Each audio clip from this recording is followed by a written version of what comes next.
What's good? Happy Friday. It's a football Friday. I'm back with the boys. Yo. Yup, and back by popular demand. You see him down on the bottom, Mr. GQ. What's happening, yo? Glad to be back.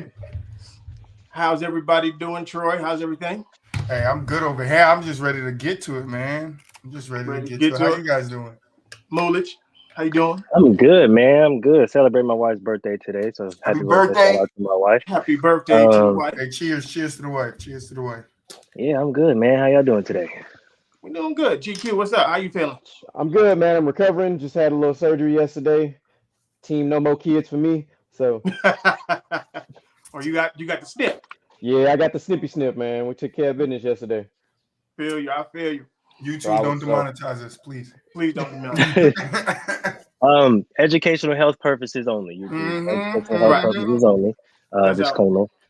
He experienced it, and he's just telling what he experienced. Yeah. Shout out to my boy on his recovery journey. He's sharing his experiences. Educational health purposes only. Yeah, because we live over here. Health is wealth. That's how we do it. Absolutely. We support everybody's health choices. Yeah. Sorry for the delay. It seems like it was a little later. That was my fault. Long night at work. So we got a lot to talk about today. Oh yes, we do. Yes. But the question is where we're starting. We're going to start with the hot button only because I felt like we were weeks ahead of this behind the scenes. A lot of people don't know this. We have very ill conversations off camera. And shout out to the First Lady Zamara because she's the one who brought it up. Talking about the NFL is scripted. Arian Foster decided he wanted to stick his goofy ass into the media and talk about some nonsense. So I'm gonna sit back. I'm gonna get y'all talk about it and tell me where y'all stand on this. Okay, so you guys know that the land of Twitter can be very informative and very ignorant at the same time. Sprinkle a little toxicity on top of that. Sprinkle a little toxicity on that and some other explicit things we're not going to talk about here.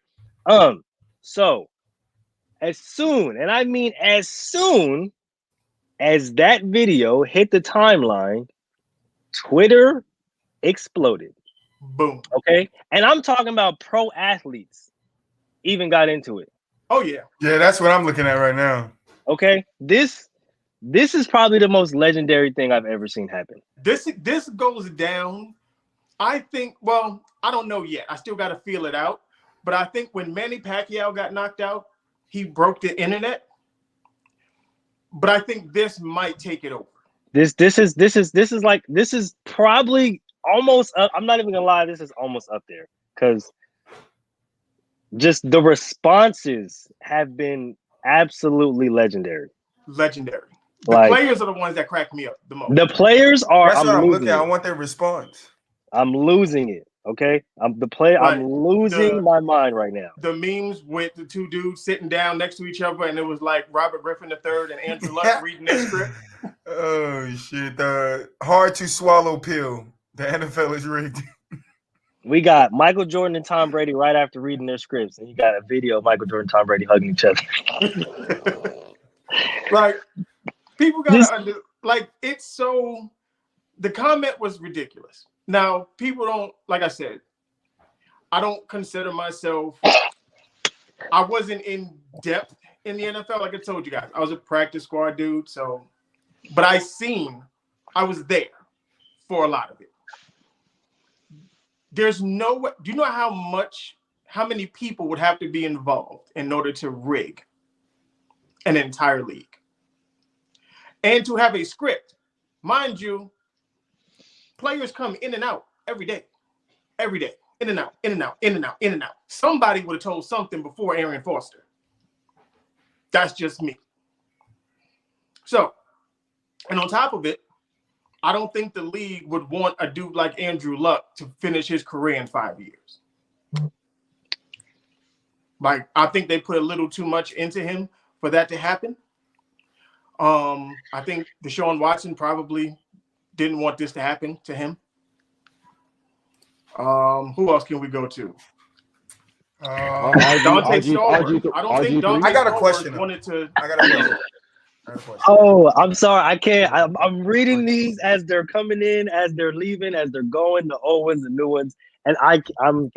Hey, send me the link real quick. I want to see him. Okay, I'm about to bust the gut because. Drop the link, and I need that link, bro.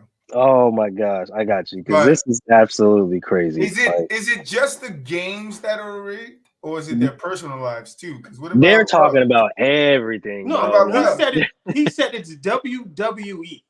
But what about Ruggs? Bro, I see one with the one I seen with Henry Ruggs. I lost it. Ruggs? I lost it. So I go to the NFL and I make sure because some guy said in the comment that if they're paying you millions of dollars, you'll do it too. So Henry Ruggs was given a script and it said, bro, you're gonna be hot, you're gonna get there. Right when you get there, you're gonna go out, you're gonna get drunk, you're gonna drive your car, you're gonna crash it, you're gonna kill somebody, and you're gonna go to jail. But you get to keep all these millions of dollars, though, right? No. That's the script. That's the script. Okay, just think about the Raiders by themselves. All of the things that happened to the Raiders. Speaking of the Raiders, Derek Carr reading his career script after being drafted by the Raiders. Right. Bro, I cannot. I can't deal with this. This is the craziest thing ever. Oh my God. Okay, wait. Coaches, 3 GMs, worst defense in pro football, broken leg door MVP season. Henry Ruggs release. It says Jason Pierre-Paul reading his NFL script. That's the JPP. That's right. He's gonna lose his head. Like, what about I can't deal with Greg this, Harden, right? Harden, whatever his damn name is, the guy that had threw his girl on the bed with all the guns. They just gave him the script. It was like, yo, you're going to use all these steroids. You're going to lose your mind like Chris Benoit. And then you're going to throw your girl on a bunch of bed full of guns. And then you're not going to be done there. It's going to be a fairy tale story. We're going to turn it around, bring you back, and you're going to go to the America's team. You're going to go to the Cowboys. And you're going to finish your career. Listen. No. Leave it there. And then you're going to go to the UFC and, have some fights. Knock a couple of people out, Wouldn't you think the league would want the Cowboys to win more than one Super Bowl since 1995? Oh, I'm crying right now. No? I literally have tears coming from my eyes. You said no?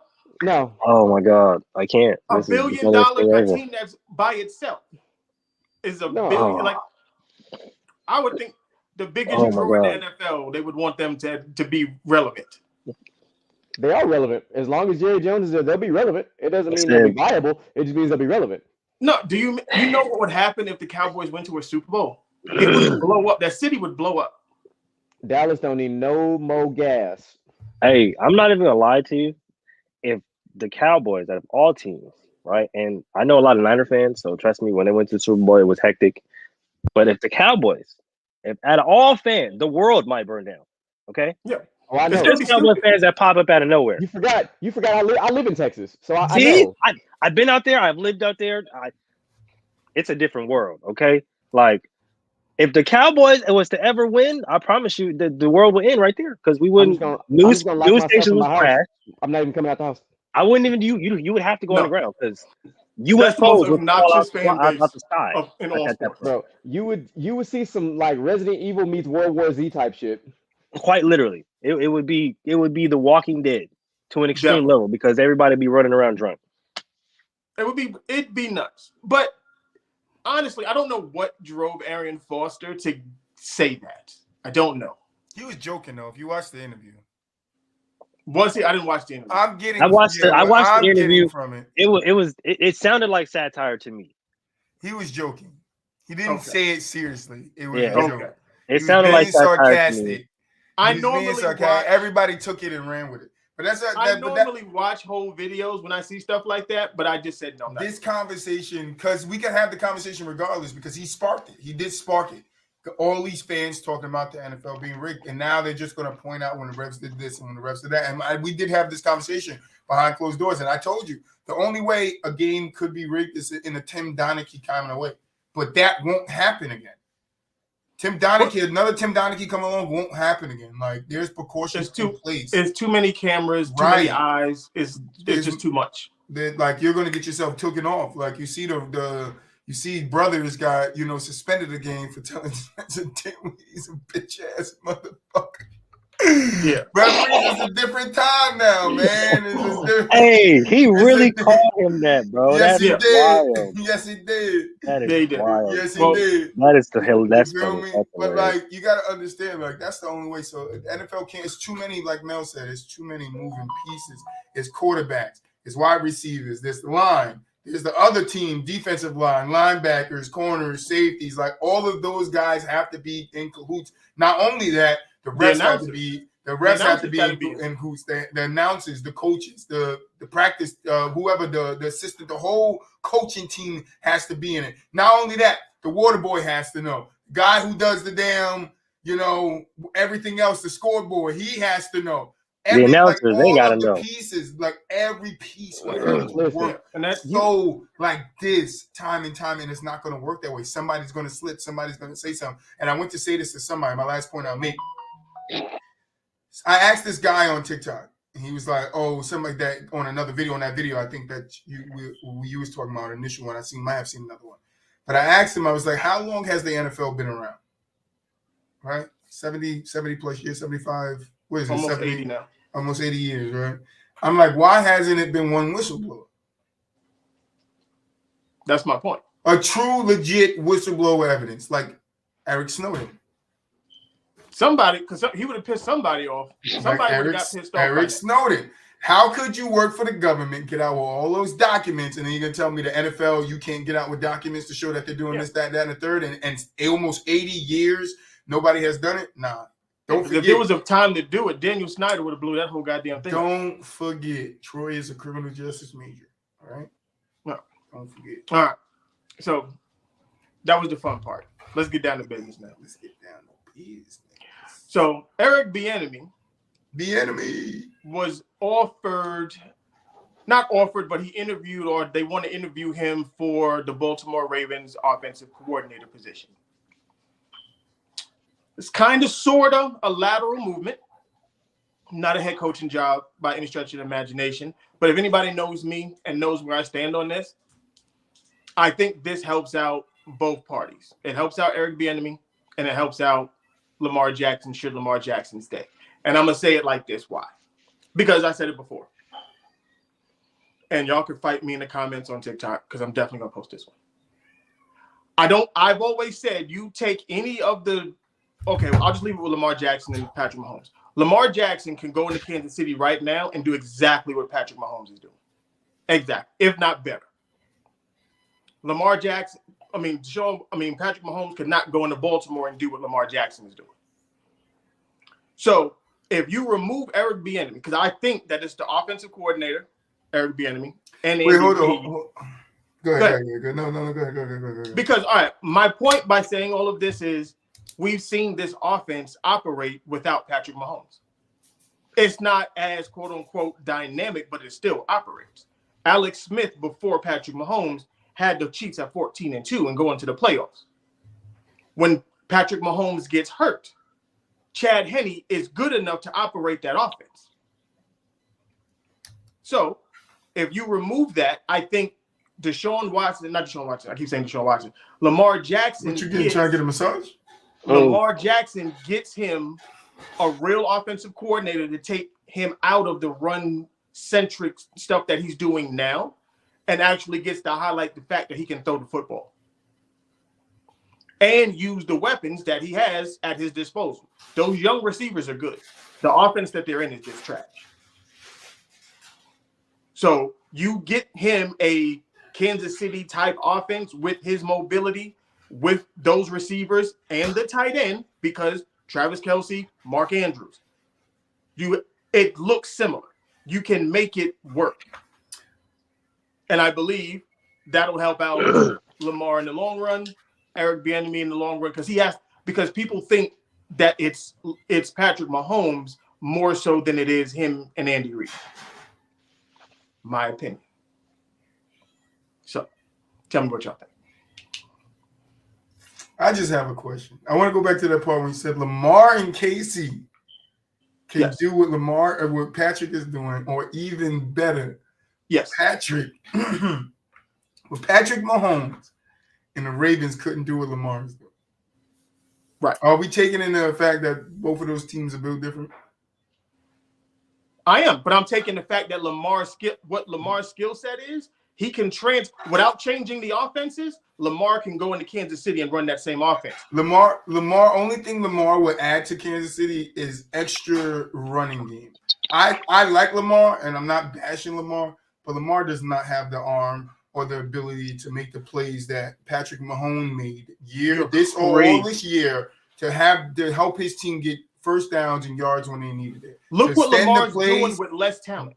No, I can't. Lamar's very talented, but to me, he's either like he doesn't show that ability to do like can Lamar have made that pass that Patrick made when he was almost on the ground, like literally almost on the ground? That's an off-scripted. That's an off-scripted right, but that's play. what I'm talking about. That's what I'm talking about, Mel. I don't think Lamar is going to give you the same. Lamar wouldn't have been falling on the ground. He would have been 15 yards down the field. But see, that's what I said. He adds to the run. But in those situations that Patrick gets in, right? Because Patrick could take off. He's not as fast as Lamar and not as shifty, but he can run. But what I'm saying is in the situations when a guy is on his back and he can't escape, can he make those off-script plays like Patrick does that helps his team get down the field or get touchdowns or get yardage down the field? I don't think he can do that. That's a big identity of what Patrick brings to that team that Eric Bieniemy can't bring and the head coach, I can't think of his name right now. What you're missing, Andy Reid can't bring. What you're missing in all of this is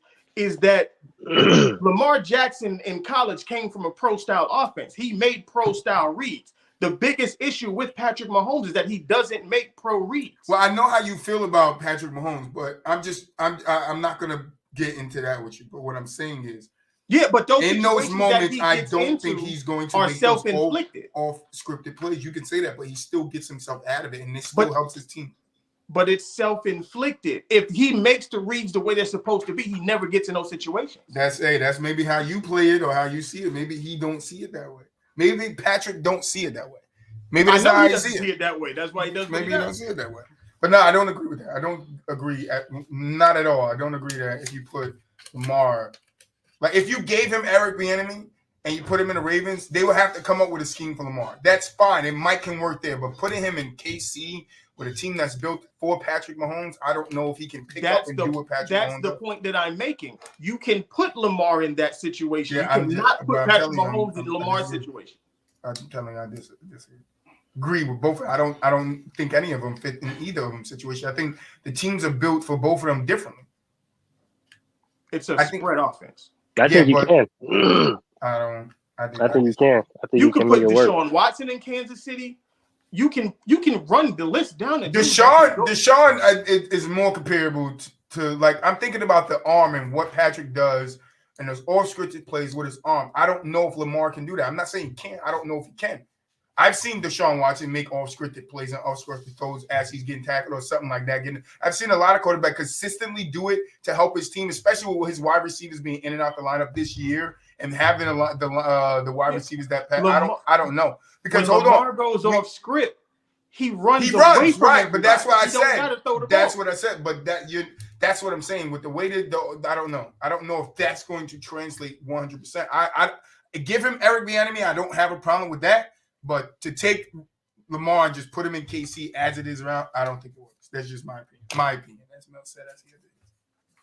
I think it works. I think it works to a different aspect, though. Like, I get what you're saying, Troy, as far as the throwing ability, Patrick Mahomes' ability to improvise when he's scrambling, right? Because he does get himself into a lot of bad situations by not reading the defense correctly. But I think with Lamar, if you put him in that type of situation, it just gives Kansas City a different type of dynamic to their offense to where now you have a faster version or better version. If Hill was still there, I might agree with you. I might just agree with you if Hill was still there. I mean, really, you don't even need Tyreek. No, you can still do it with Juju and McCole Hardman. Because McColl's your down the field threat, McColl's your down the field threat, Juju's your intermediate threat, and then you have Travis Kelce. I don't And then I have a Travis is an different upgrade. dynamic. I will give you that. No, definitely. And then you He's have a gonna different love the dynamic to shit the out run of game. Travis Kelce. Travis Kelce's probably gonna be the first one 500 catches in the season. Oh, yeah, for sure. Probably be the first one because Lamar gonna throw it to him all the time. That's not the But question. the But reason why I don't see it being the same. the reason why I say it'll work is because it gives Kansas City it actually gives them a run game now. Yes, a Like, run. that'll be their problem. That's been the only problem. But then I could counter that. Mulich was saying, does it then turn into the Bills? Because that Josh Allen gives them a run, and they don't. What they do? But They Lamar utilize Jackson, him more than Lamar they Jackson's utilize the running he's a back. better passer I would- than Josh Allen. I would challenge that. I would I don't challenge know that by saying that I like the Chiefs running backs better than the Bills. No, 100%, 100%. I won't fight. So that's I would 100%. take that backfield better than the Bills backfield, and I would be able to do more with that backfield. Yeah, no, I get you there. Well, but no, I don't. the Bills backfield is terrible. Oh, 100%. Exactly. But, So I wouldn't- that's what I'm saying. they're- Josh Allen is the backfield. Yeah, their exactly. best running back Horrible is still a rookie. It's Dalvin Cook's little brother. Like James Cook is their best running back, and he's still young. So Literally. he still needs time to develop. So, but talking about the two teams that we're talking about the Chiefs, we're talking about the Ravens, and Eric Bieniemy being the linchpin for either swinging of the situation. Here's what I would say about that. If you were to put, for the sake of discussion, if you were to put Eric Bieniemy with the Ravens, it would look a lot more similar to what Jalen Hurts and the Eagles are doing right now than to what Patrick Mahomes and the Chiefs are doing. Because you have a dynamic running quarterback who has a better arm than people forget. People forget what kind of arm Lamar Jackson truly has. No, yeah, in college, this man was throwing the ball down the field kind of like an RG3. Like, dude just had a sick arm. And you see bits and pieces of it in the NFL when he does go off script, and all of a sudden you got Mark Andrews down the field on the seam, wide the hell open, and Lamar's dropping it on a dime for him. So it's not that the plays aren't there. That team still needs more weaponry. The receivers that are there, they may be good for now, but at some point, you've got to give Lamar some more dynamic playmaking receivers. You got one rookie that's not too bad, but then you got Mark Andrews and a couple running backs. But like your other running backs are just receivers that have been washed from other teams that have shown up, but nobody wants to go down there and play with Lamar because they see that offense is so run-centric. They know they're not going to get their touches and not going to get their touchdowns because Lamar is either always running, or you got J.K. Dobbins always running, or it's the Mark Andrews show. Right. And I think it changed. I think their biggest issue was Rashard Bateman got hurt. Mm-hmm. Duvernay got hurt. Like the young receivers just got hurt. Now I do agree they need to bring in a legit number one receiver. Definitely. They definitely need to do that. Whoever that may be, or get in a draft and find one.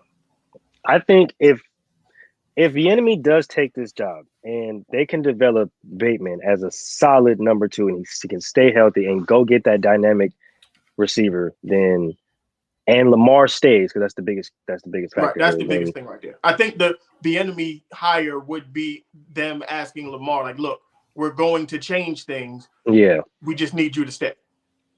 Basically. And like I said months back, it needs to be a Lamar-based offense. Like, if you're going to build a team, then build it around your quarterback, right? Especially if you're not going to pay him right now. Like, that's the build a team. Like, build a team so y'all can win. If that's the case, if you're not going to pay him, build a team around him so you can win. And then after you're done winning, or whatever the case may be, then you can pay him his money, whatever the case may be. But if you're not going to give him his money, give him weaponry so that now he has chances to succeed. Now you guys can win. Now you guys aren't just competitors. Now you guys are true contenders. But I mean, they're talking about using the transition tag. I'm sorry, the exclusive tag on him. They're still not talking about paying this man a regular contract. Like, if I'm Lamar, why would I put myself on the line for a year? I'm not doing it. Yeah. Oh, yeah. Definitely not. If you look at all of your quarterbacks from that class and like a little bit after that, Lamar's won an MVP. Josh Allen ain't won an MVP. No. And look at how much money Josh Allen's currently getting. Then when that Deshaun Watson deal broke through, that just opened up Lamar's. I was like, wait. Yeah, that cracked the floodgates right there. I've done quite a bit in this league, and I can't even you can't give me 230 guaranteed, 240. Like, there's a lot of questions, and him and his mom are his own agents. So I mean, I stand fast. I'm gonna sit there and negotiate. I'm 25 years old. Like, I got to get this bread. Hello. Right. But some popped in my head while Mulich was talking. I kind of like Lamar Jackson on the 49ers. They don't got the money. Not the money. I'm just talking about how their team is set up. What he would add to that team with McCaffrey in the backfield, Debo being that threat in the back, also a threat in the backfield that they could run plays with, and then his ability to take off with Ayuk becoming a deep threat for him. I think that'd be a scary ass team. Well, because that's the beauty of Lamar, and I don't think people understand. He can fit in literally every. But I think that system is already like, as soon as he goes there, it's not much you need to change from. It's like only thing you need is to give him some plays where he's feel comfortable with what he's doing.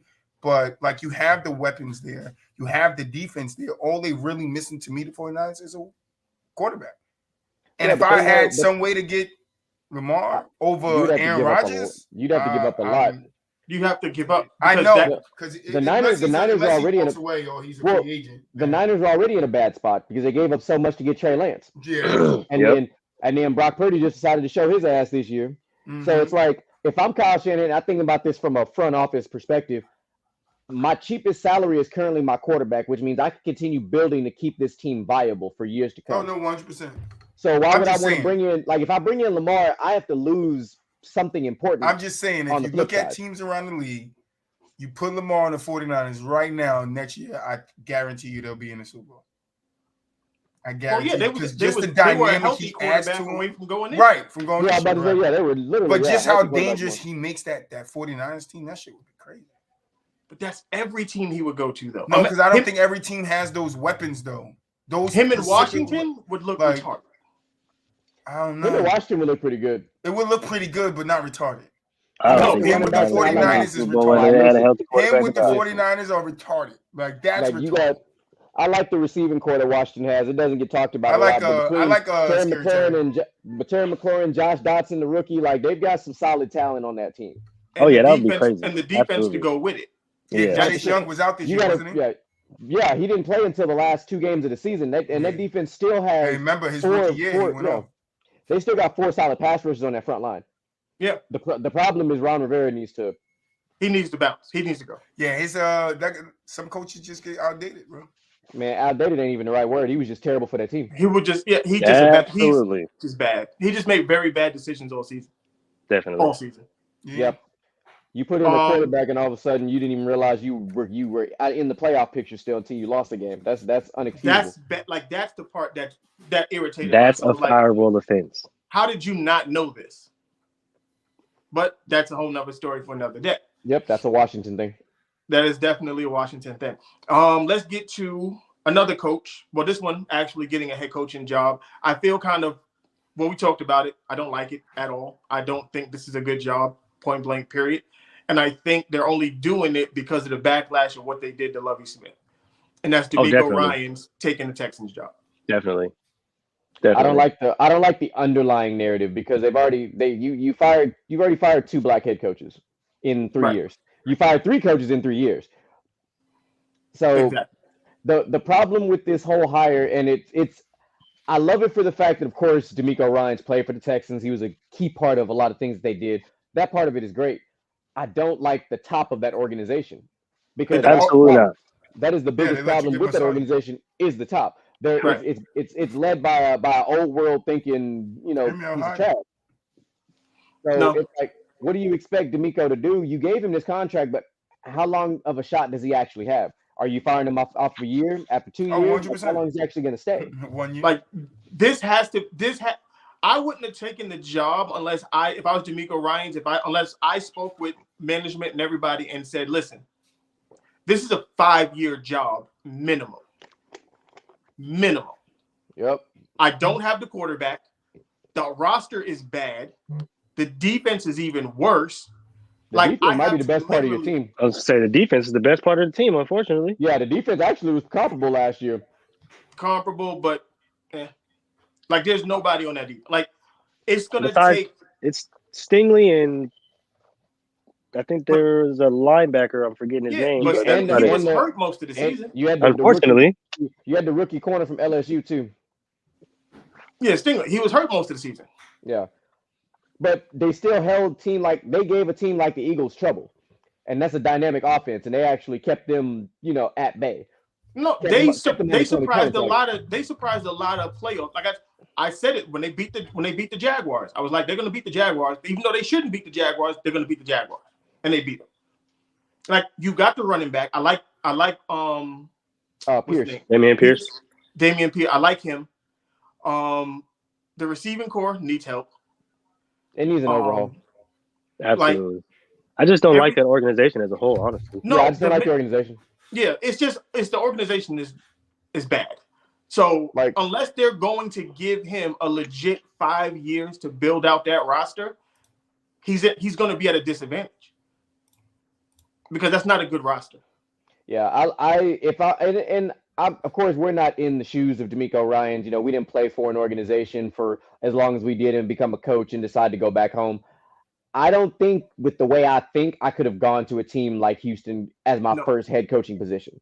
Because it sets you up for failure. It's gonna put a stain on your. I your would rather have stayed with San coaching Francisco and tried to get over that hump to the Super Bowl and then seen what was available. Because Exactly. there were a lot of really, I would rather D'Amico have taken that Carolina job, but they gave it to Frank Reich.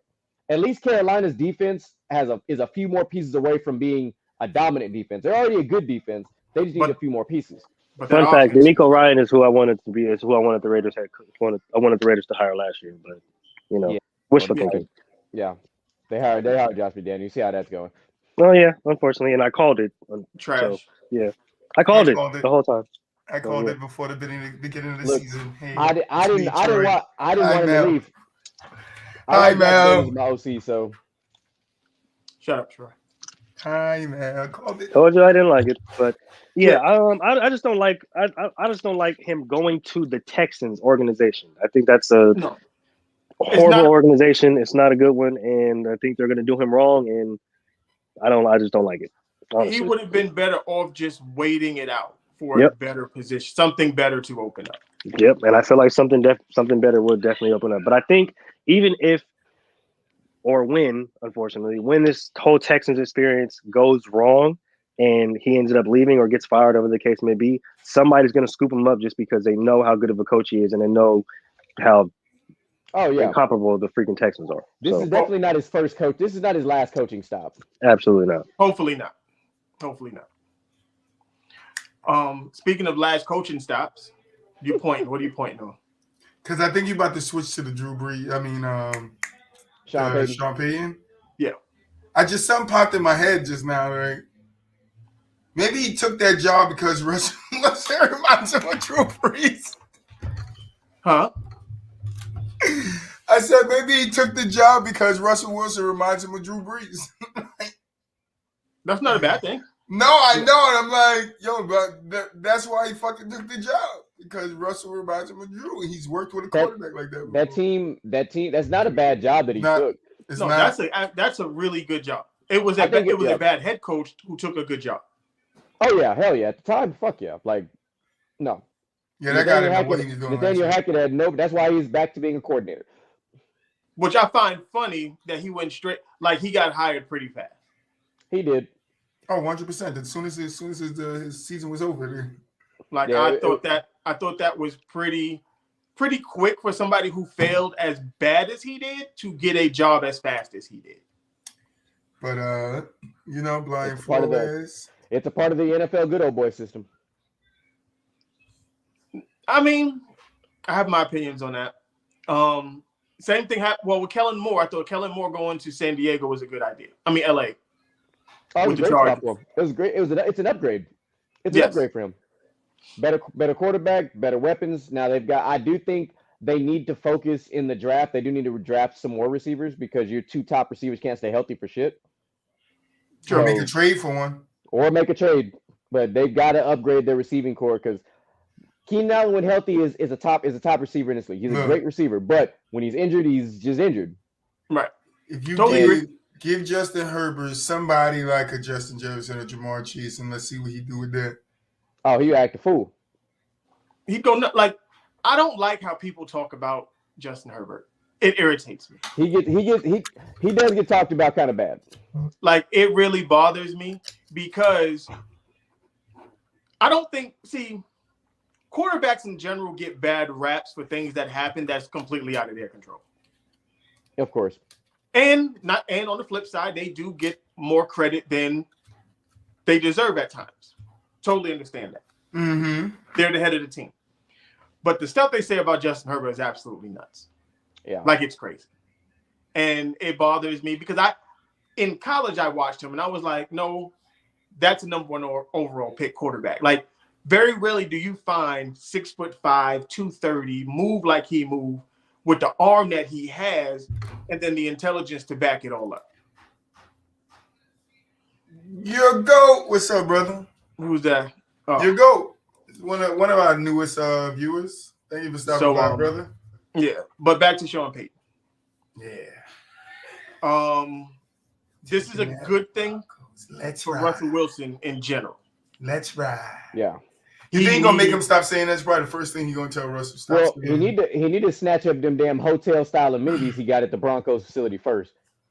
Because that's already rubbing teammates the wrong way. It's like, bro, you just got here and you already acting like, like yo don't stink. That's not a good look. Yeah. I mean, I'm not. If you earned it, right. I mean, I'm very much. Sometimes it's about respect too. We're all players, and you get treated to the level of who you are.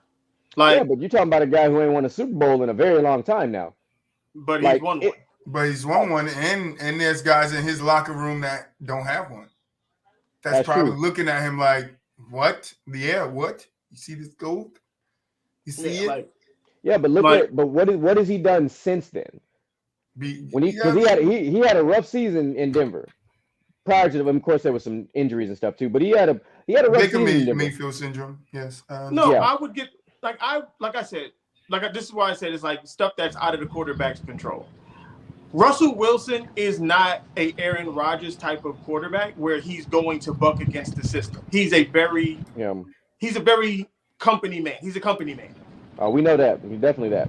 You know what I'm saying? So he's not going to argue with the head coach if he sends in a stupid ass play.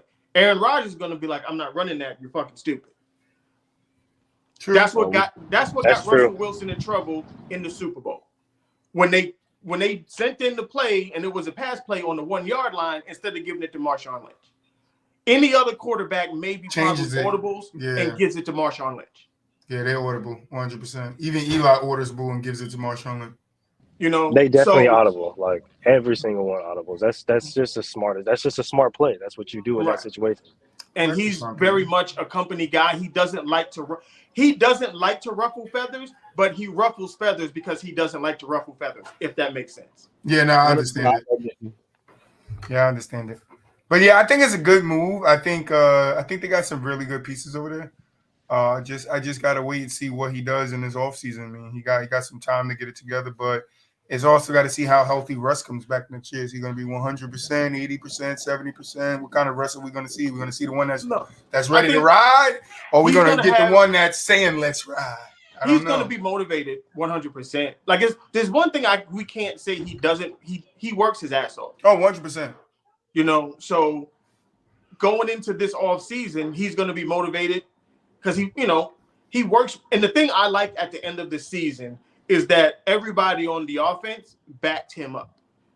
If they felt some kind of way about him, they would have never sent out the tweets backing him up. They wouldn't have did any of that. So at least the rumors of him losing the locker room don't seem that way. Yeah. Who they got? We still gonna beat their ass from us. No, you're not. Yeah, we're gonna beat the shit. Y'all niggas about to get Cooper Rush. You better stop playing. Remember? Don't do that. Remember that comment? Cooper Rush undefeated. I take Cooper. I take Cooper over Jimmy. I take Cooper over Jimmy. I'll take Cooper over Jimmy right now. Over Jimmy G right now. Well, yeah. If you don't remember that comment? If it's Jimmy G or Cooper Rush, I'm taking Cooper Rush. Give me Cooper Rush over Jimmy G right now. Was the guy. He was new in the chat. We was talking about the Raiders. I think we was talking about the Cowboys or something. He was like, the Cowboys going to the Cowboys going to trade Cooper Rush to the Raiders, and the Raiders going to go fucking off. That shit was funny as hell. I'll take it. I'll take it. Look, that shit. Anybody going to go on a fucking run. Anybody else? I think it was the episode when you was like, "We're gonna run it. We're gonna run it. We're gonna run it." I think it was that episode where you kept telling me, "We're gonna run the tables. We're gonna run it." He was like, "Yeah, they're gonna run the table. They're gonna trade for Cooper Rush, Y'all gonna go on a fucking tear. And I was like, yo, this shit is so funny. It's just because I don't like. Look, until Josh McDaniels leaves, it's going to be a very. He's going to get you Cooper Rush. Telling you, he's definitely in talks with the Cowboys right now, getting Cooper Rush. I promise you. Well, I mean, all right. So since you're talking about that, there are two deals in place. One, I don't like Aaron Rodgers at all, but if you're going to get rid of Derek Carr, you have to bring somebody in that is going to justify you getting rid of Derek Carr. Absolutely. So if they're talking about Darren Waller and 2 first-round picks for Aaron Rodgers. That's not a lot. If that's enough to get Aaron Rodgers, cool. But then there was that deal. It was similar. It was two draft picks, 2 first-round picks, a third, and I forgot who the players were for Baltimore to get Lamar. I'll take that. Are we going to get an O-line and a defense? Because if we don't do that, I don't care who we get. We still going to suck. Yeah, I'm not. If I'm Lamar, I'm not. I don't want to go there, bro. I don't want to go there. I'm just going to be fucked up all over again, no. No. Yeah. Because everything that he has in Baltimore. Set ready, set up. Set ready, set up. No. Set ready, set up. It's not the offensive line, it's the defense. The defense is trash. I still think we need somebody to bolster that offensive line. Having to rotate people like that and injury. Talk to him. No, Derek Carr didn't get sacked that much. It was the defense that was the ass. That was the problem. The defense couldn't stop anything. No, 100%. You do understand that Derek Carr damn near led the league in comebacks this year, right? Like, because he had to. Yeah, because the defense is trash. Yeah, but I mean, like I told Mel before, some of that's his fault too. Don't act like he wasn't going 3 and out. I'm not. He had no interceptions. Then he also lead the league tied for interceptions or second most interceptions. Between him and Dak Prescott, it don't even matter. But actually, he was third behind Josh Allen. But they tallied it up and they said most of his interceptions came on drop passes. Listen, listen. We're talking about what he got counted for. He got counted for. But you're counting in the negative, and listen, you're not counting you know I don't agree. But Mel, I don't know. I don't agree with quarterbacks getting credited for interceptions that's caused by the wide receiver. I don't agree with that shit. But the NFL is the NFL. I can't change no damn rules. That's how. Was Derek Carr a top 10 quarterback this year? Oh no. Not this year, but last year. Was Danny Dimes a top 10 quarterback? No, statistically, was he a top 10 quarterback? No, I'm not statistically. Top 12. No, he was top 10. I'm going with Mulich. He was top 13. Top 12 and top 13. Top 12, and it's not even close. You're going to learn real quick, Mr. GQ. I fuck with Mel a lot on this show. Oh, no, I can already see how that's going down. Especially when we start talking about the Raiders, bro. You can't tell a dude who had. He wasn't top 10, though. A top 10. The Raiders had a top 10 offense, top 12 offense, whatever the fuck you want to call it. He was a top 10, top 12 quarterback, whatever you want to fucking call it. The third best receiver in the league and the number 1 rusher in the league. It's not an offensive issue. It's a defensive issue. Definitely. Defense. Oh, no, I agree with you. Your offense was booty cheap, butt cheap. But don't act like Devontae Adams wasn't struggling a little bit in some games in the beginning. Everybody struggles again.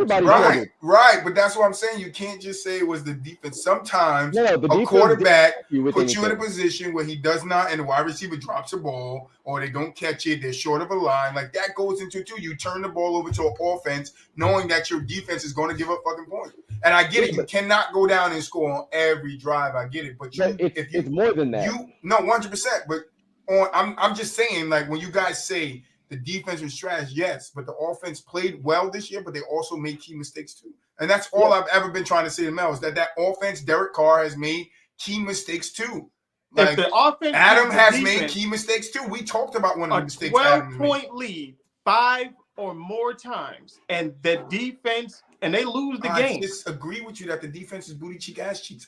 They clapping. I got you, bro. They clapping. I got you. But this all the mistakes in that game, or that game leading up to them lose, I'm not just about. Yeah, the defense in the key moment of the game lost that game, but all that game, I can go back and be like, at this moment, if you got a yard, if Adams caught that, got the extra yard, now you could go down and you score a touchdown instead of getting 3 points. It gives you here. Like, that's all I'm saying. I'm not saying that football is the most complimentary sport. 100%. Ever. But I'm not going to take that as all the defense sport. Sorry. Yes, it is. If I give you a lead, you can cut your screen off. If I give you a lead and you blow it, that's on you. My girl walked past. I cut my screen off. My girl walked past. You know that. But no, I did. She literally just went in the room, bro. And it was a new offense. Like, it was a new offense, a new system. We have to 100%. But they met. Hold on, the coaches fumbled the bag by not letting Derek Carr and the starters play in the preseason to gel in that new offense and that new system. So that was dumb on their part. Like, it was a disaster from the start. And before anybody starts to talk about winning, the issues need to be addressed, right? Like, we have to address some spots on the O-line. We have to address the defense, and we'll see. We'll have to address some coaching. Don't ignore the big. You got to address the quarterback too. It really, but that's my point. It doesn't matter. Well, quarterback is still on the roster right now. If you don't address the problem, But if he's making comments like he did in the skills challenge, is he really on that roster? Justified. No, I'm not. Nobody said it wasn't. I said if he's making comments that was just for the live. I just wanted to say that for the live. Right? If he's making comments like he did in the skills challenge, is he really on that roster? Well, he's also already said he's not going to take the extension. So, right? Or is he himself also like, yo, maybe it is time for me to fucking? No, what I'm saying is right now. I hate to leave Devontae Adams after he didn't came over here, but maybe it is time for me to. Yeah. Well, it is what it is. I want to get. Well, so you brought the skills challenge. I want to talk about that too. Oh, I didn't watch what happened. I know Derek Carr won. Derek Carr put up 31 points in that thing. Went off. He went off. But did Kirk Cousins participate in this one? Yes. Yes. And this is when they was throwing the balls at the holes. At the targets, yeah. The corners or the safeties were trying to like get him out. These are just different targets all over the area field. Because I saw a clip of Kirk Cousins throwing the ball and it was like holes and it was corners in front of him and then they was like trying to block him and get him out the hole and you got points somehow, some way. And Kirk Cousins was just missing them things. See, I like it. I think they should go back to they should blend some of the old stuff with the new stuff to determine a lot of questions that we all have. I still want to see the quarterback challenge come back from back in the day. Absolutely. Two things I want to see. Which one is that though? Back in the day and the fastest man competition. Which one is the quarterback challenge? The fastest man competition, absolutely. I need to see that. So the quarterback competition is the one we all seen. Carson Palmer trip and fall and still throw that ball into the target. But essentially, quarterback takes a snap, goes through obstacles, makes a few key throws. Like it's kind of like a small miniature little. Oh yeah. I know what you're talking about now. Yeah, I'm like. But I also wouldn't mind seeing the furthest throw challenge come back too. That one. That's what I was. That's what I thought you were talking about. That's why I asked him. Who got the real cannon? Who got the long? Because we like to say, Josh Allen can throw the ball a country mile. I want to see it. Well, yeah, but Josh I want to see it. He said he didn't want to put it on tape. I want to see it. Right. I want to see it. I want to see who got the strongest arm in the league. Aaron Rodgers. No. He was getting his ass cracked back in the day with them over there. Aaron Rodgers got the prettiest ball. And like he had one of the prettiest ones. You got it. That sounded very ill right there. I said pause.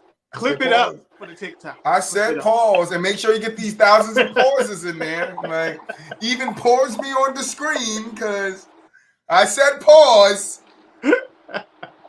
But his balls was pretty. Pause again from now.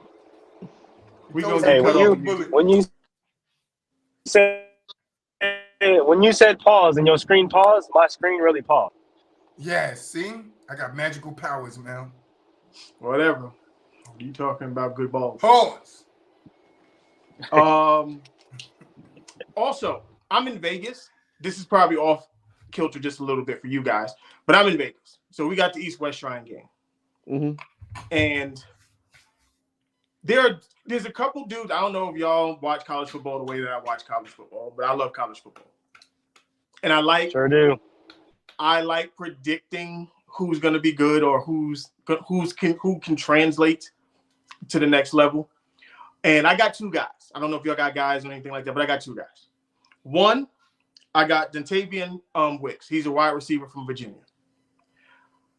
This kid's going to be, in my opinion, totally my opinion, I love wide receivers. Big, strong, fast, runs dope routes, all that. He was killing the DBs in practice.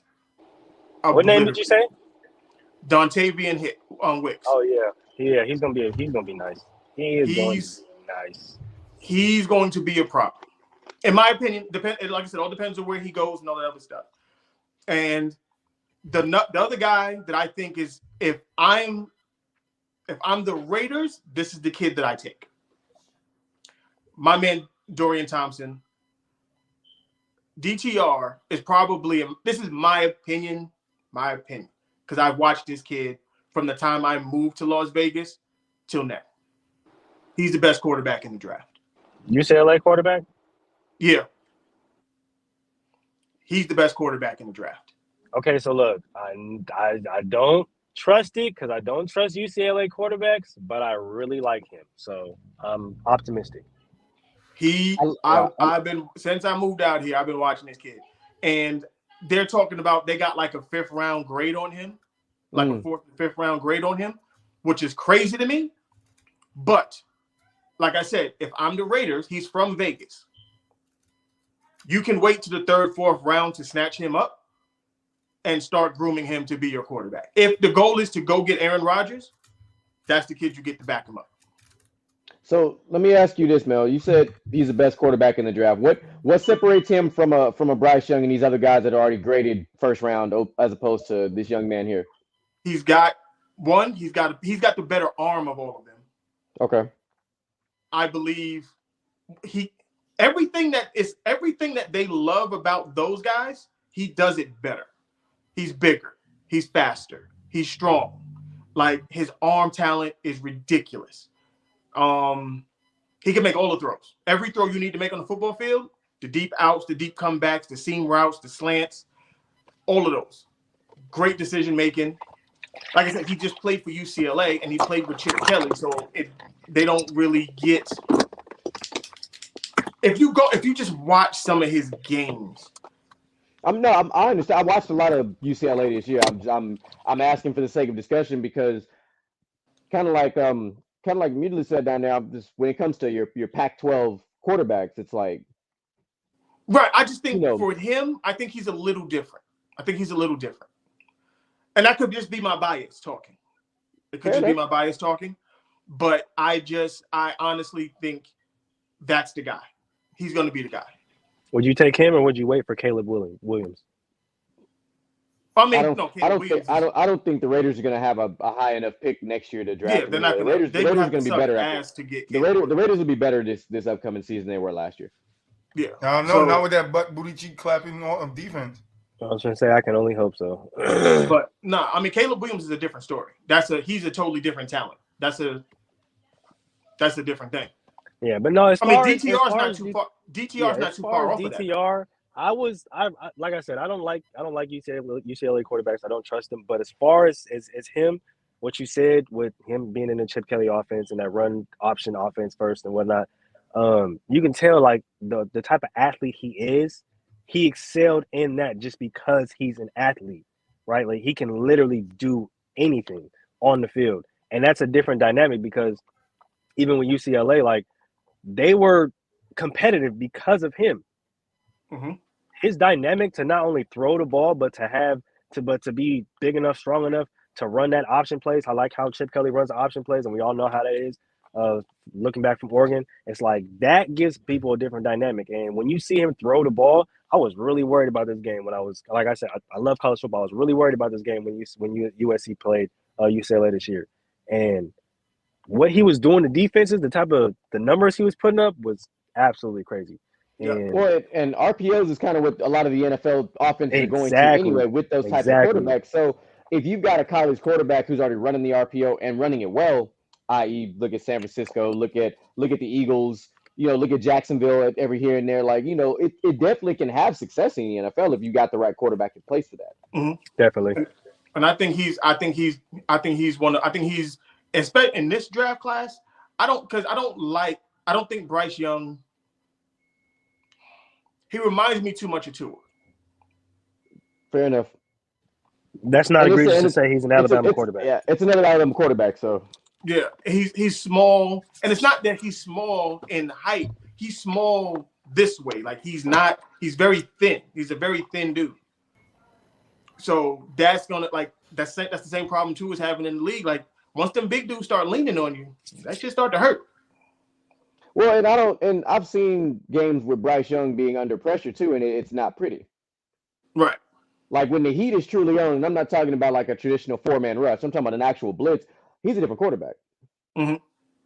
So when all these guys are 6'5", 6'6", putting their hands in your face while you're trying to throw a pass and you can't see over them, that's a problem. Or like just like you talk when they start leaning on you, because they're gonna lean on you and they're gonna hit you hard. Like he's gonna have some trouble his first year depending on where he gets drafted. Right, and he's not gonna go to a good team. We know that. No, and I hope the Texans don't fuck up and draft him because that's highly possible. It's a very Texan thing to do. It's a very Texans thing to do. I feel like the Texans are going to take CJ. I mean, they'd be better off. I mean, at least CJ Stroud is bigger and more mobile. Right, but then then that's a whole another topic with Ohio State quarterbacks and how I feel about them. Yeah, and that's why I said the Texans are going to take CJ because they love Ohio State products. Yeah, but. That was my those are my two little nuggets. Oh, go ahead. You muted. I was gonna say, can't hear you. Not about college, because I'm not. I don't know what the fuck I'm talking about there. But I found the report came through. I don't remember the exact number, but do you guys know what range of how many concussions the NFL recorded this year? This year? No. I believe it was 146. Okay. Yeah, I was about to say 150, but yeah, it's okay. 146 concussions. That's not good. That's not good at all. That's crazy.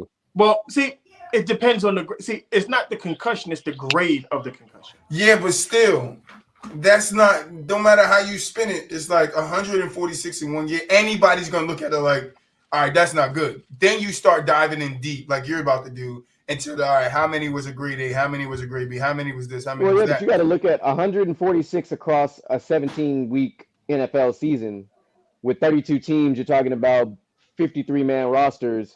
So out of 1,500 players, you had 146 concussions. When you play those numbers, it's really not that bad. And how many of them were the same player having multiple? But that's what I was about to say. One player accounted for 3. Right, but that point right there now could be leaned on both my argument and your argument. It's like one player had 3 of those things. Right. He accounts for 3 of them 146. So and it's then like, there's a couple other players that had double 1, 2. So it's like when you look at it like that, then I can start spacing out like, all right, now I got this targeted group of people that's suffering more than 1 concussion. Yeah, after I separated the single ones, now I got this group of people that's over there suffering 3, 2, 3, 4 concussions a year. That number would look different if you reported the number of players that were in the concussions. Because I guarantee it wasn't 146. 100%. It was less than that because of that 146, I'd be willing to bet at least 15 or more of them had more than 1 concussion this year. Because I saw a lot of players go out with 2 and 3 concussions this year. I think Tua led the league, but there were a lot of cats with 2 concussions this year that went out. Because the NFL has been having that independent doctor that's on site at all the games has been one of the best things they've been able to do because they're watching it from the field. Now, mind you, they did fuck up with the whole Tua thing. They fucked up twice, 2 big ones. But they caught a lot of the other ones, and they were able to pull those guys off the field, to help themselves. I don't know how you missed the one with Tua personally. You saw this man hit the back of his head on that field. You should have pulled him out immediately. Because players lie. Yeah, he just clicked concussion protocol yesterday. Hey, only if he was in the Super Bowl. Well, that wasn't gonna happen anyway, but sound good. Hey, you got Tyreek Hill and Jalen Waddle. It don't matter. They weren't going to the Super Bowl. They could have won. No. They could have, yes, but they weren't going. Could have, but no. Hell, maybe they'd beat the Bills. Oh, Troy, ever so optimistic. They definitely would have beat the Bills. Y'all don't believe in them. They would have beat the Bills. Oh yeah, the only people that believe in Bills are Bills fans. Right. The 100%. Bill Mafia. The Bill Mafia. Where y'all at, Bills Mafia? Real Well, yeah, I quiet. think that was interesting that there was that many concussions in the NFL. I wanted to see what you guys' thoughts on it. And then one last thing. I'm just checking like current news, and the Raiders let quarterback Carr talk to other teams. Seek the trade. Yeah. That's what I call yeah. on the wall. Yeah, no, he knew when they sat him at the end of the season. Yeah, He knew what it was. They all knew. Yeah. And I'm still under the impression that this was a bank job, and what I mean by that is they set him up. I don't think they ever wanted to keep him. Absolutely. But I knew they wanted Devontae Adams. Absolutely. Yeah. That's facts. Well, I mean, John Gruden didn't want Derek Carr, and and so I'm surprised he didn't get traded when John Gruden was there in the first place. Because he couldn't justify it. Because like I said, I think quarterbacks get a bad rap. But like I said, he's going to go somewhere else. He's going to end up in a better situation. He's going to do well. He is. And the Raiders can still look like trash. He's not a bad quarterback, so he's going to help a team that needs a quarterback. It's just not smart. It wasn't smart. It's not smart now, and it wasn't smart then. That's the reason why John Gruden didn't do it, because we heard the whispers, but it just wasn't smart. The quarterback market at that time wasn't good. It's like the quarterback market now isn't good. Because what's going to happen is something ignorant's going to happen. He's going to end up in San Francisco. And that team is going to look nuts. It could. Because a dude like Derek Carr, who is accurate as he is and can throw the deep ball and is good off play action, that's what they need in San Francisco. Now, what they have to give up, that's a totally different story. Yeah. If they're willing to give that up. But there are several teams he can go to and literally change the whole atmosphere of that team. Oh, 100%. Like him in Miami. I've heard the rumblings of him going to the Jets, and that wouldn't be a bad place. No, he'd be perfect, but because you got you got young weapons all over the place. Like that's perfect for him. Sorry, my daughter came in. She handed me her toothbrush. So yeah, we all for family over here. You said Aaron Rodgers? Huh? You started talking about Aaron Rodgers, right? Earlier. Yeah. All right, smart girl. About them trying to make a trade to get him into Vegas, but we'll see what happens with that. Only time will tell with a move like that. Right, and that only happens if the relationship between him and Devontae Adams wasn't messed up in the first place. I don't think it was as messed up as we think it was. Listen, if you're gonna get rid of my college quarterback, you better go give me the guy that I've been playing with all these motherfucking years. Well, that's what I mean. Like you're gonna chemistry on court. I don't care about y'all niggas. Nigga, win me a championship.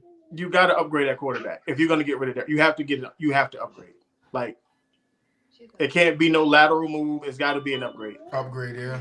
I agree. Yeah, no, it's got 100% be an upgrade. Speaking, let's recap last week and these games. We'll start with the Eagles and the 49er game. Okay, so we'll start with the ass whooping. We'll start with the ass whooping first. Okay, because that's what it was. It was from the word go. Was it though? Unfortunate. It was unfortunate. There was a play that it was an ass whooping. I wouldn't say it was an ass whooping. It was an ass whooping. I wouldn't say that. I would say the score showed it was an ass whooping, but the game did not show it was an ass whooping. Oh, the game definitely showed it was an ass whooping. By the second quarter, it was definitely showing. Did you hear what Shady McCoy said about the game? Well, I don't really care too much what Shady McCoy said. Did you hear what Shady said about the game? It's fine. You don't gotta but did you hear what he said about the game? What did he say? Did the offense look fluent? No. Did Jalen Hurts? Did he have a big game? No. He didn't have to. Right, because the running game had a big game, and that's what Shady was saying. He got away with this game. His game was a blowout because the running game took off and helped them so much that Jalen didn't have to do much. You can look at it that way, or that running game just moved them right out the way. So it's like that's what they do. Yeah. No, 100%. The teams that win the Super Bowl are the teams that can run the ball. Oh, 100%. And the Eagles ran the ball with Miles Sanders, Boston Scott, and with Jalen Hurts. So you got 3 guys who ran the ball very well in a game against a top-rated defense and made them look very pedestrian. Oh no, I will not take away from what they're So doing, but I know what the run game did. But the I agree more with Shady. That's what I'm saying. But because if that offense goes into play Kansas like that, Kansas City like that, I don't think the running game is going to be that much throwing the Chiefs. I think it's a different story because what we know about the Chiefs is the Chiefs secondary is vulnerable to big receivers, i.e. Mike Williams from the Chargers who eats their ass alive, and a few other big receivers. So I expect, if anything, AJ Brown to have a phenomenal Super Bowl. And I still think Devontae Smith will be somebody to watch out for in this game. Despite the fraudulent catch that was not a catch. That's if he can go in there and do what he does. I mean, people were saying that AFC Championship pressure got to Brock Purdy, right? That's what Moo was saying. Hey, we don't know what Super Bowl pressure going to do to Jalen Hurts. He got hurt. Who, Brock? I know Brock got hurt. Take that out with Moolitz, not me. I said Moolitz said it. At least Jalen Hurts has been in the national championship game multiple times. No, 100%. I'm not taking that away, but I think it's going to be a great fucking Super Bowl. It's being in that big game, moment when the world is watching. I do agree with what Shady was saying. I don't think the throwing side of the ball looked that good when they did throw it in that Eagles game versus the 49ers. I don't think it looked good. No, it didn't. He only threw for like 135 yards or some shit like that. Yeah, because he didn't. He didn't need to. Yeah, but luckily, yes, the game turned out where he did not need to because the running game picked up. But in the game where that running game ain't going, he can't have a game. You said they have a trouble against big receivers. They know that going in, so they're gonna have different looks and different matchups to it's try gonna to cause throw those problems wide receivers. Because you cannot leave Devontae Smith 1-on-1 with a weak corner. He gonna eat their ass up. Yeah, and you still have to figure out how to stop their run game. And they still have a tight end. Like we forget that they do have a pretty damn good tight end on the roster too. Like, and KC against tight ends ain't all that good either.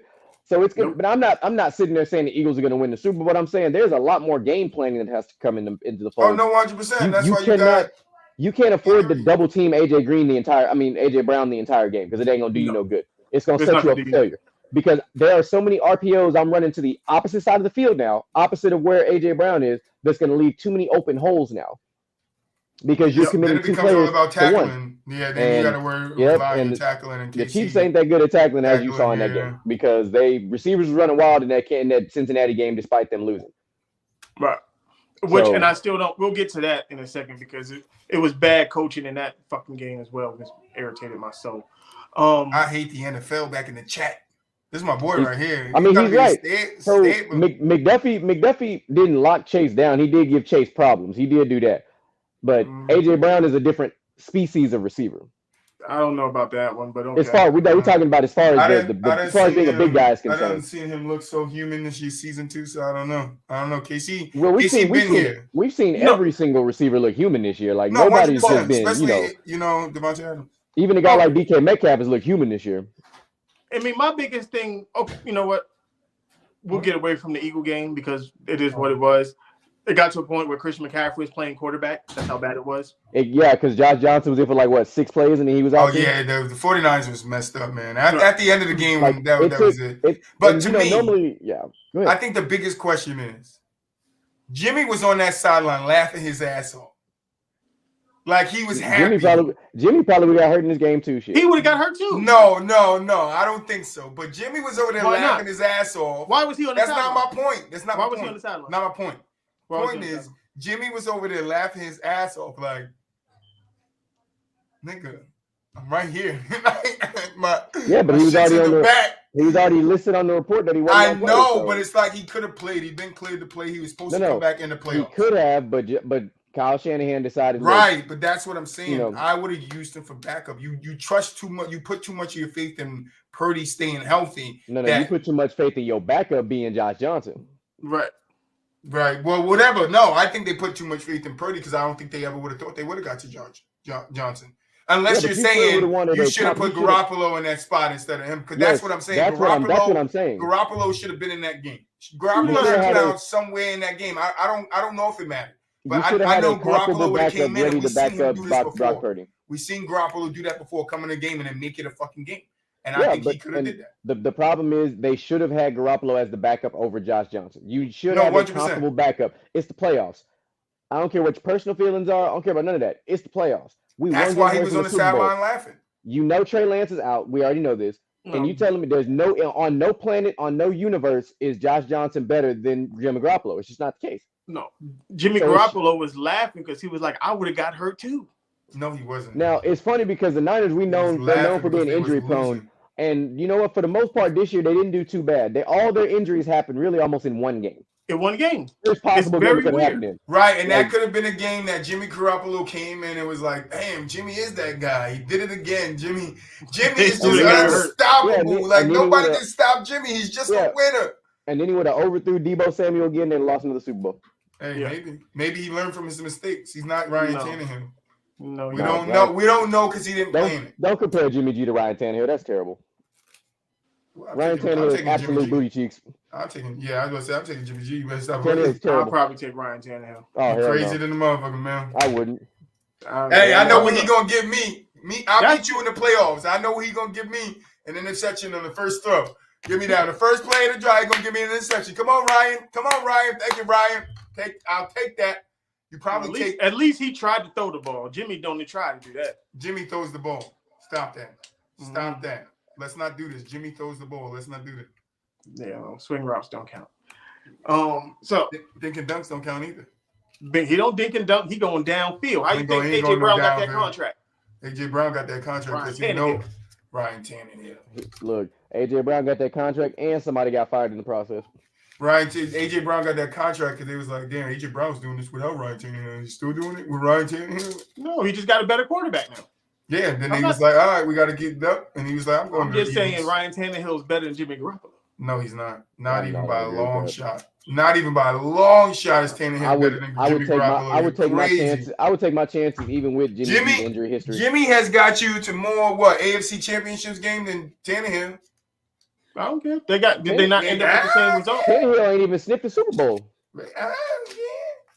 Yeah, but at least look. If the 49ers didn't play the Chiefs that year, they beat anybody else. At the end of the day, there's one thing you can't take away from Jimmy G. He does have Super Bowl rings and Super Bowl appearances.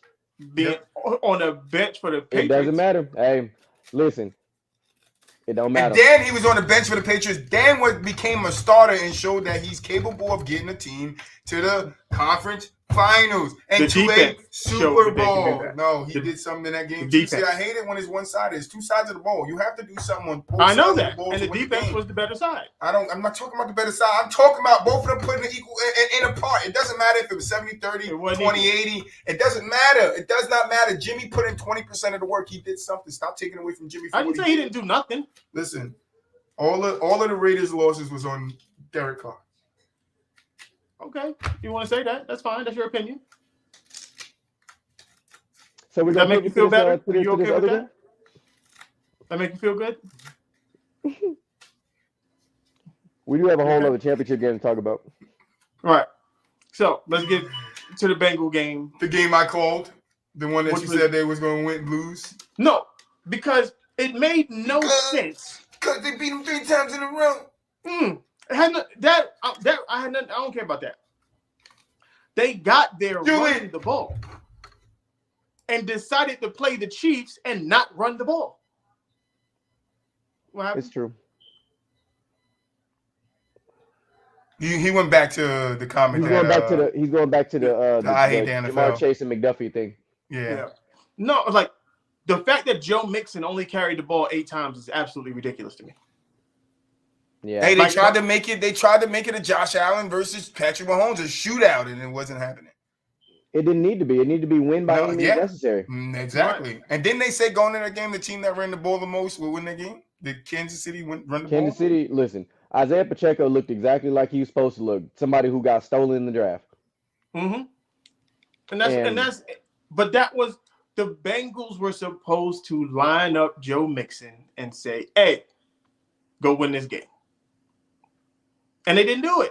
They decided we're going to keep throwing the ball into coverage all daggone day. It made no sense. And they didn't adjust to it. It just, every fucking interception, tip pass, sack. How about you run the ball? How about you just run it? Just run it. See, just try it and see what happens. And that's not what they did. Bad coaching loses games again. Oh, all the time bad coaches losing. All the time. All right. Well, I mean, it was a close game, but I knew the Chiefs would pull it out somehow, some way. It's Patrick Mahomes. Now we get a Patty versus a Hurdy Super Bowl. I'm just so tired of Patrick Mahomes. Patty versus Hurdy. Let's go. Who gonna win it? Oh, Don't get mad at Patrick Mahomes. He about to be here for the next 12 years, like in the Super Bowl, like Tom Brady. You better stop playing with him. He's definitely not doing that. He gonna have 8 by the end of his career. You better stop playing with Patrick Mahomes. 8 what? Super Bowl rings? No. No, he's not. No. No, he's not. That's insane, just so you know.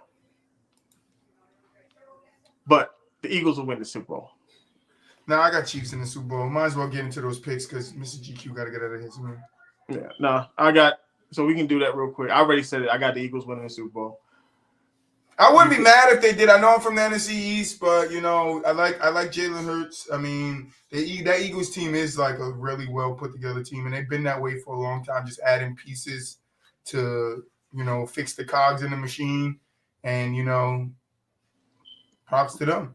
My thing is, if I gotta listen to somebody, I'd rather listen to Gilly the Kid than Nick Wright. Nah, I'm not listening to Nick Wright. I'm not even going to listen to him, even if the Chiefs win. So I don't give a fuck. No, I'm not just listening. saying. I kind of like Nick Wright, but he's become very, very obnoxious. You like Nick Wright? I used to like him. Yeah, I used to like him. Well, when it comes to everything Chiefs, he's definitely the most. Oh yes, very obnoxious. Yeah, him and Skip with their teams are just like absurdly annoying. They're not like us. I mean, like me. I can be unbiased. Yeah, no, he doesn't know. Nick Wright doesn't know unbiased. He doesn't know how to spell unbiased. Like he don't know what that is. Not at all. No, I am gonna take the Eagles in this game, and I think it's gonna come down to the fourth quarter. I don't think it's gonna be a blowout. I think it's gonna be a very good game. But I mean, they had a pretty fourth quarter. They had a really good season, and they're probably the hottest team in the NFL. And if you're going off of Mel's logic, the hottest team wins it. I'm not mad, but I'm going Chiefs. I think somehow Patrick gets a second ring. Pulls it out. I don't think there's a wrong answer in who wins this game. Right. I mean, it's just me who I'd rather listen to for the next year. And I don't want to hear Nick Wright talking about "I told you so." He's the greatest thing we've ever seen. Shit, yada yada yada. At least Gilly is right. Huh? You shouldn't be worrying about Nick Wright. No, I just hope you got to worry about me if the Chiefs win. I just want a good game. Here on me. Why am I worried about you with the Chiefs? Because I'm the only one that picked them, so you're gonna hear my damn mouth now. But you all right? I can deal with you, man. Yeah. You sure? You sure? Yeah. All right. So test it. That's fine. We all here. So I love them. All right. So we're gonna put a pin in it right now. Mr. GQ got to roll out. Another Football Friday in the books. Yes, Mr. GQ, thank you for coming through once again. Appreciate y'all for having me, man. Glad to be a part of it. Looking forward. My boy been talking about it for Monday all week long, so I can't wait for y'all to talk to this man. 13th, because it's on 13th. Yeah, 13th. Yeah, 13th is Monday. Yeah. Yeah, it's Monday. 13th. Gotcha. Yep. He's on board, ready to rock and roll. So. Yes, we are waiting patiently for that. This Monday, for my final thoughts, real quick before we get out of here. Mm-hmm. We got TikTok is stopping through, and we got our old friend ATN stopping through to solve a debate that him and Mel was having on TikTok, and it's gonna be interesting. So make sure you set your date, Monday the 6th, 7 p.m. Eastern, going live. Make sure you're there, man. Because True Love ran like a bitch. Ooh. I just wanted to put that out there. Even though I was fucking with him I was messing with him on his live last night. So It's gonna be on. It's gonna be on. Look, we got good shows lined up, man. We appreciate you guys stopping by and rocking with us, watching us. Mr. GQ, you're gonna see him around here a lot. We got some things playing together, and we hope you guys enjoy the content. Don't forget, if you're watching this after, leave us some comments, give us some feedback. Like the damn video. If you ain't subscribed, subscribe. You feel me? Exactly. Please do it. Tell a friend to tell a friend. Click. Once again, we are from this island.